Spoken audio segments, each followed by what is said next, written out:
Here we have a 700-gram basketball moving at 5 feet per second that collides with a 50-gram tennis ball that is at rest. After the collision, they both move in the same direction.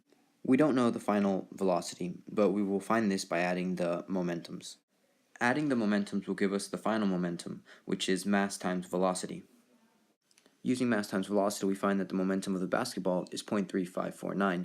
The momentum of the tennis ball is 0. We then use this to find the final velocity vector, which is 0.473 meters per second. To check our answer, we will substitute x and put our answer into the equation.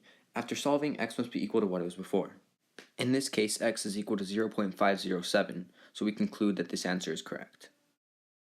So on to our next problem. Here we have a basketball and a soccer ball colliding, and we will be finding vectors here. For the basketball, I measured 28 inches and negative 22 inches, and after converting that to meters, we end up with 0.71 meters and negative 0.56 meters. Then with the soccer ball, we have 0.79 meters and 0.36 meters.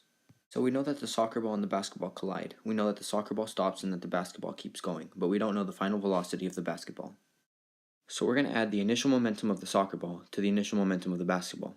The basketball was 0.7 kilograms, and then you multiply that by its velocity vector to get its initial momentum, and then you add that to the initial momentum of the soccer ball, which was 0.45 kilograms, multiplied by its velocity vector. So at this point, we have everything except our final velocity of the basketball. So to find this, we're just going to solve for x and y. After doing the algebra, we can conclude that the final velocity of the basketball is 0.941, negative 0.005. To check our answer, we'll do exactly what we did on the other problem, and we'll substitute in an answer. After doing the algebra, we get the correct x equal to 0.7 and y equal to negative 0.56.